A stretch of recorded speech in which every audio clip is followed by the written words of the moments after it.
baca doa mulai.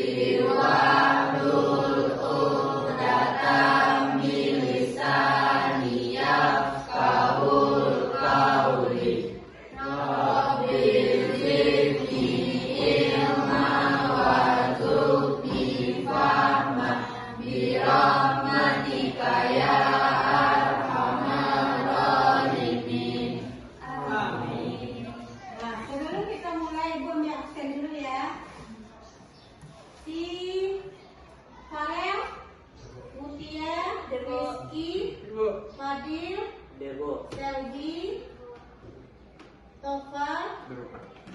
Nah, berarti kalian hadir semua. Nah, sekarang kita masuk dengan pembelajaran kita. Materi kita hari ini yaitu indahnya kehidupan bermakna, yaitu sesuai dengan iman, Islam, dan ihsan. Kita mulai dengan membaca Bismillahirrahmanirrahim. Kemudian tujuan kamu mempelajari materi ini yaitu yang pertama nanti kamu bisa menjelaskan apa itu pengertian iman, Islam, dan ihsan. Yang kedua, kamu bisa mengidentifikasikan dalil-dalil yang terkait dengan iman, Islam, dan ihsan. Yang ketiga, kamu bisa mengklasifikasi makna iman, Islam, dan ihsan. Yang kelima, kamu nanti bisa mendemonstrasikan contoh perilaku iman, Islam, dan ihsan. Yang keenam, nanti Ananda bisa menganalisis karakter dalam pencapaian ihsan dan kamil. Jadi hidup bermakna ini juga terbagi. Yang pertama, makna dan hakikat iman. Yang kedua, makna dan hakikat Islam. Yang ketiga, makna dan hakikat ihsan. Yang keempat, kedudukan iman, Islam, dan ihsan. Yang terakhir yaitu hubungan iman, Islam, dan ihsan. Nah, jadi dari pengelompokan ini nanti akan terbentuk pembentukan karakter. Jadi dari pembentukan karakter akan menjadi insan kamil. Kemudian yang akan kita bahas di materi ini adalah yang pertama hakikat iman, yang kedua hakikat Islam, yang ketiga hakikat ihsan, dan yang keempat hubungan iman, Islam, dan ihsan. Yang kelima, urgensi iman, Islam, ihsan dalam membentuk karakter manusia. Kemudian, jadi janji iman kepada Allah Subhanahu wa Ta'ala. Siapa yang bisa membaca surah Al-A'raf ayat 172? Siapa yang bisa membaca? Coba Ukti baca, Ukti. Oke.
perbuatan.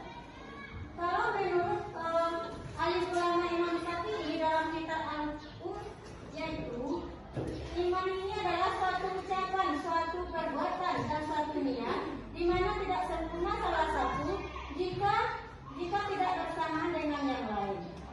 Kemudian tujuannya, siapa yang bisa membaca tujuannya? Apa tujuan dari keimanan? Coba Selby. Tujuan iman adalah penghambaan diri pada Allah SWT semata antar manusia dan sekitarnya, bukan penghambaan pada manusia lain atau golongan lain. Iman dalam agama Islam artinya meyakini adanya wujud Allah SWT, para malaikatnya, kitabnya, para rasulnya, hari terjadinya kiamat serta qada dan qadarnya. Nah, ya. Iman dalam agama Islam artinya meyakini adanya wujud Allah Subhanahu wa taala, para malaikatnya, kitab-kitabnya, dan para rasulnya.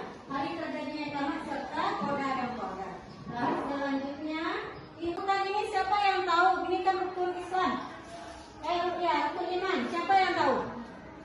Urutannya. Yang pertama apa? Beriman kepada Allah.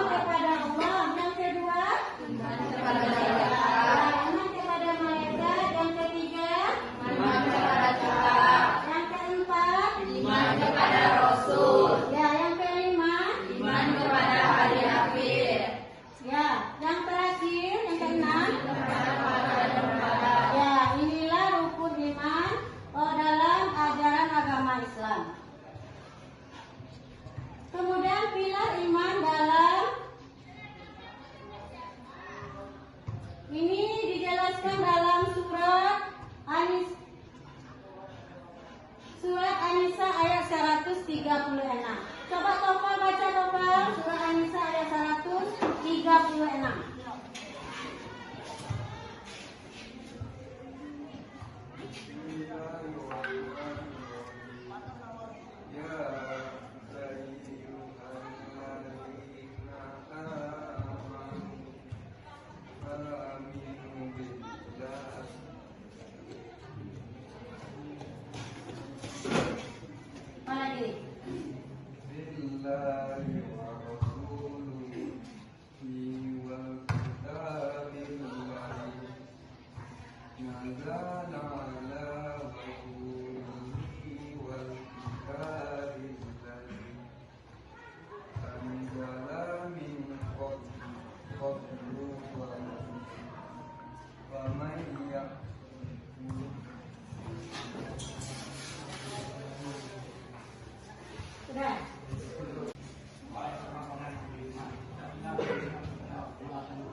Dan kepada kitab Al-Quran yang diturunkan kepada Rasulnya serta kitab yang diturunkan sebelumnya.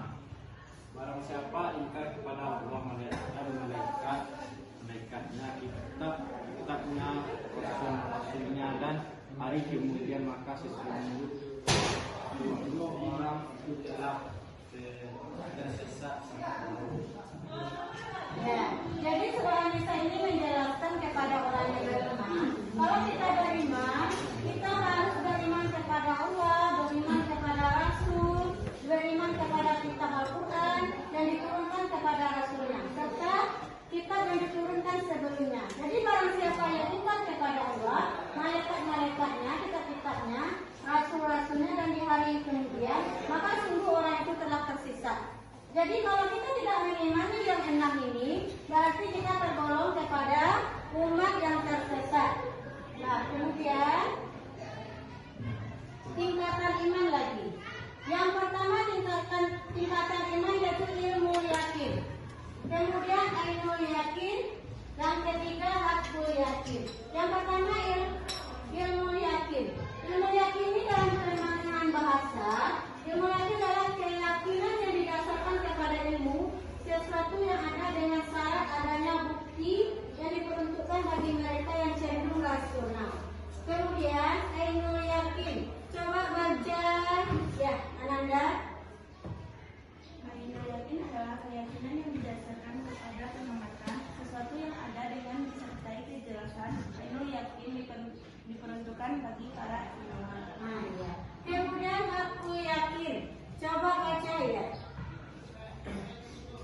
yakin adalah keyakinan yang disandarkan kepada yang hak atau kebenaran, sesuatu yang ada dengan sifat-sifat yang menyertai kenyataan. Aku yakin hanya bagi orang-orang yang menguasai. Selanjutnya, lah iman dan amal saleh. Iman dan amal saleh. Coba baca ayatnya ya kamu. Karena nama Allah, gemetarlah hatinya. Dan apabila dibaca kepada mereka ayat-ayatnya, bertambahlah iman mereka. Karena dan kepada Tuhanlah mereka bertawakal, yaitu orang-orang yang mendirikan salat dan mereka menafkahkan sebagian dari rezeki yang kami berikan kepada mereka. Itulah orang-orang yang beriman dengan sebenar-benarnya. Jadi ayat ini telah dijelaskan bahwa orang yang beriman itu pasti dia akan gemetar hatinya kalau dia menyebut nama Allah. Kemudian dia itu akan selalu bertawakal kepada Allah, selalu menafkahkan sebagian rezekinya. Inilah kalau kita orang yang beriman kepada Allah. Kemudian penambah dan pengurang iman. Kemudian penambah iman. Coba baca penambah iman yang sebelah Fadil.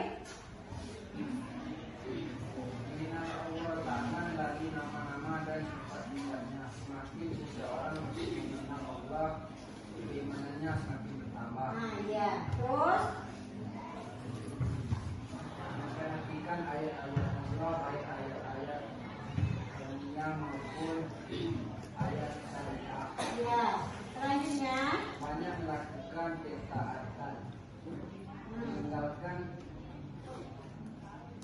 meninggalkan kemaksiatan dalam rangka mendekati diri kepada Allah. Nah, ya.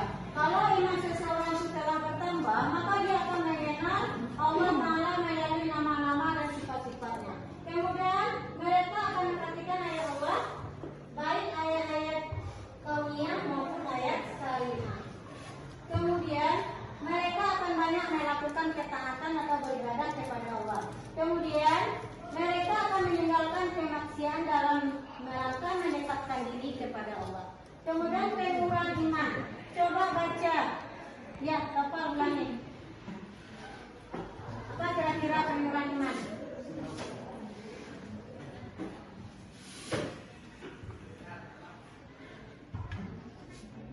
Berpaling dari mengenal Allah dan nama-nama serta sifat-sifatnya. Ya. Mau memperhatikan ayat-ayat kauniyah dan syariah. Sedikit amal saleh, melakukan kemaksiatan kepada Allah. Nah, iya. Kalau mereka itu telah kurang imannya, mereka akan terlihat dari kelakuannya, yaitu mereka berpaling dari mengenal Allah dan nama serta sifat-sifatnya. Kemudian mereka akan tidak mau memperhatikan ayat-ayat kauniyah dan syariah. Kemudian amal mereka akan sedikit. Yang terusnya dia akan selalu melakukan kemaksiatan kepada Allah.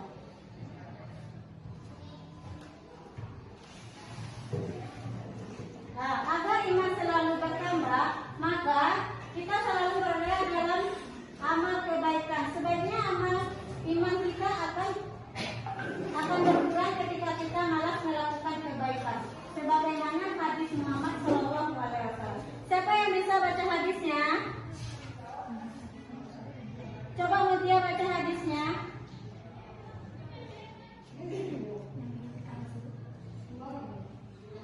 Ada 3 perkara yang apabila terdapat dalam diri seseorang maka ia akan merasakan manisnya iman, yaitu menjadikan Allah dan Rasulnya lebih dicintai melebihi dari selain keduanya, mencintai seseorang yang tidak dicintai melainkan karena Allah, membenci dirinya kembali kepada kekufuran sebagaimana membencinya ia kembali dilemparkan ke dalam api neraka.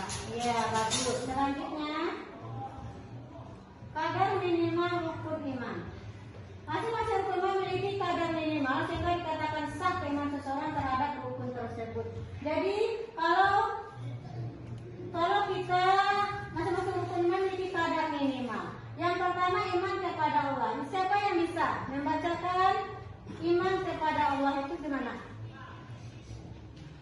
Bukti, baca bukti. Iman kepada Allah beriman dengan Sah yusin ihsan, yang artinya menjadikan sesuatu lebih baik atau berbuat kebaikan. Yang kedua, ihsan menurut istilah, yaitu kesadaran yang sedalam-dalamnya bahwa Allah Subhanahu wa Ta'ala senantiasa hadir bersama manusia dimanapun berada. Orang yang berbuat ihsan disebut dengan muhsin, yang mengandung arti bahwa orang yang berbuat baik. Jadi ihsan ini artinya adalah orang yang selalu yang berbuat baik, serta perbuatannya yang nampak merupakan sikap jiwa dan perilaku sesuai dengan dilandaskan pada akidah dan syariat Islam. Jadi orang yang memiliki sifat ihsan ini akan terbaca dari wajahnya, bagaimana dia bersikap, bagaimana dia dalam kehidupan sehari-hari, bagaimana jiwanya, perilaku dan tingkah lakunya dalam kehidupan sehari-hari. Kita bisa melihat bagaimana dia termasuk orang-orang yang selalu berbuat baik yang dinamakan dengan ihsan. Nah, orang yang ihsan memahami bahwa Allah Subhanahu wa Ta'ala itu selalu mengawasi. Jadi orang yang memiliki sifat ihsan ini, dia akan sadar di dalam dirinya bahwa ada orang yang mengawasi segala perilaku dan tingkah lakunya dalam kehidupan sehari-hari, yaitu Allah Subhanahu wa Ta'ala. Lanjut. Nah, kemudian pembagian ihsan. Ihsan dalam beribadah kepada Allah Subhanahu wa Ta'ala. Yang kedua, ihsan kepada semua pemberian Allah Subhanahu wa Ta'ala. Apa yang dimaksud dengan ihsan dalam beribadah kepada Allah Subhanahu wa Ta'ala? Coba Mutia. Ihsan dalam beribadah kepada Allah Subhanahu wa Ta'ala, yaitu orang yang berihsan dalam beribadah akan berpenampilan sebaik mungkin karena ia merasa sedang berhadapan langsung dengan Tuhan yang disembahnya. Ia gunakan pakaian terbaiknya dengan wangian, rambut tersisir rapi, tanpa ada kotoran yang menempel di badannya dan sebagainya. Ya, kalau kita sudah termasuk kepada sifat ihsan, maka kita akan selalu sebelum kita menghadap kepada Allah Subhanahu wa Ta'ala, sebelum mengerjakan sholat, kita akan memakai wangi-wangian, rambut tersisir rapi. Itu adalah sebagian dari pembagian ihsan. Kemudian ihsan kepada semua pemberian Allah Subhanahu wa Ta'ala. Siapa yang mau baca? Siapa yang tahu? Selby, coba. Ihsan kepada semua pemberian Allah Subhanahu wa Ta'ala, yaitu dengan berihsan seseorang yang memelihara makan, misalnya tak akan pernah ugal-ugalan karena ia merasa malu sedang dilihat oleh Allah. Seorang pedagang tak akan curang karena merasa selalu diperhatikan oleh Allah. Seorang pengawal tak akan curang dari korup karena ia sadar sebagai hamba Allah tak pernah luput dari pengawasan. Nah, ya. Jadi kalau kita sudah memiliki sifat ihsan ini kan selalu apapun yang kita lakukan, kita sadar dalam diri kita bahwa ada yang akan mengawasi. Diskusi saya mengenai kedudukan iman lebih tinggi daripada Islam. Mengapa demikian? Alasannya ialah karena iman mencakup cakupan yang lebih luas dan lebih umum daripada Islam. Iman mencakup keyakinan dalam hati, ucapan dan amal, sedangkan Islam adalah agama yang diturunkan oleh Allah kepada Nabi Muhammad SAW. Iman dan Islam dapat diibaratkan sebagai kondisi tertinggi dari bangunan, sedangkan ihsan sebagai atapnya, fondasi yang kuat akan dibuat bangunan kokoh dan tegak. Sekian hasil diskusi dari kelompok kami. Terima kasih. Nah, terima kasih kelompok 1. Mari kita kasih hadiah apus. Nah, dari materi kita tadi, siapa yang bisa menyimpulkan? Siapa yang bisa menyimpulkan? Coba Mutia simpulkan.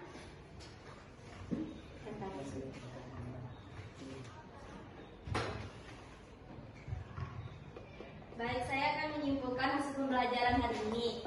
Dari pembelajaran hari ini kita dapat menyimpulkan bahwa iman, Islam dan ihsan mempunyai kaitan yang erat. Diibaratkan saja pada sebuah bangunan.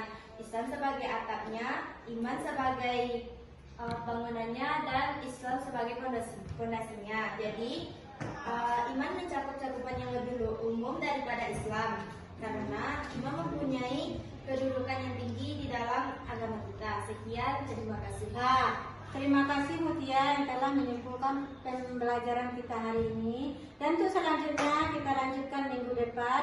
Nah, Dan marilah kita membacakan Alhamdulillahirabbil alamin. Dan kita lanjutkan minggu depan. Assalamualaikum warahmatullahi wabarakatuh.